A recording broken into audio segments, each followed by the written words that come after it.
देढ़श वर्ष बंचिब मनीष अकारण जीवनी गोटे भी जीवन। वैज्ञानिक तैयारी करुछंती सबुठु शक्तिशाली मेडिसिन याकू सुनी सारा विश्व काबा।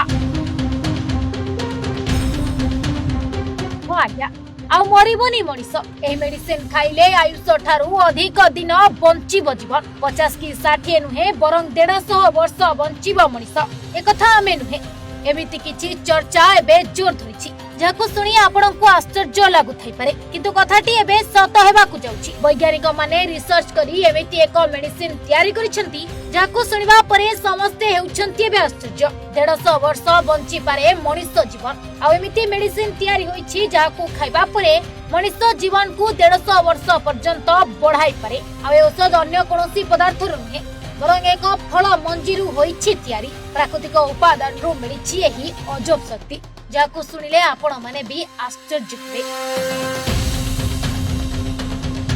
आज्ञा आजिका समय 50 वर्ष बंचिबा भी मनीष पाखे असंभव।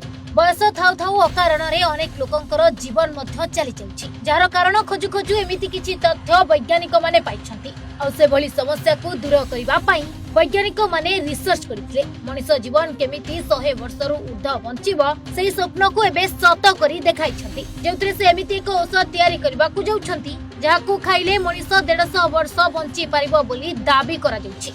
आ एभली किछि दाबी करिसंती चीन रो वैज्ञानिक माने। चीन तयारी करूछि 150 वर्ष बंचिबार मेडिसिन।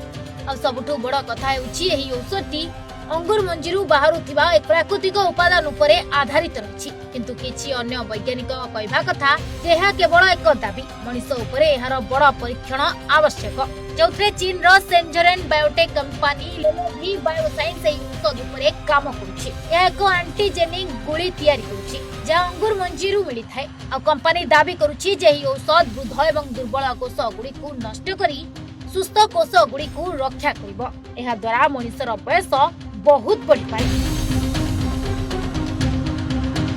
सूचना अनुसार यह आविष्कार 2021 रे नेचर मेटाबॉलिज्म जर्नल रे प्रकाशित एक अध्ययन उपरे आधारित थिला। तबे कंपनी रो सीईओ इफ सुजे एही गुली को लंबा जीवन विज्ञान रो होली गेल बोली कहिसंती। से कहिसंती जे सुस्थ जीवन शैली सहित 150 वर्ष बंचिबा किछि वर्ष मध्ये वास्तवता होइछिबो। कंपनी वर्तमान एही टेक्नोलॉजी को मनीष पई औषध रूप में प्रस्तुत करुछि किंतु अन्य वैज्ञानिक माने ए कथा को खंडन करिसंती। बक इंस्टीट्यूट फॉर रिसर्च ऑन एजीरा विशेषज्ञ माने कहिसंती जे मुसा मानकर फलाफल भलो अछि किंतु मनीष उपरे लागू करिबा बहुत कष्टकर। 150 वर्षर बयस एबे भी स्वप्न लागुछि। दुनिया रे एंटी एजिंग गवेषणा होउछि किंतु प्रकृत सफलता पई समय लागिबो। सेपटे ही आविष्कार लोकंक मनरे उत्साह भरी देउछि किंतु डाक्टर मानक परामर्श हेउछि जे बे सुस्थ खाद्य व्यायाम एवं भलो अभ्यास सबुठारु बड़ औषध। Bureau report Odisha Bhaskar.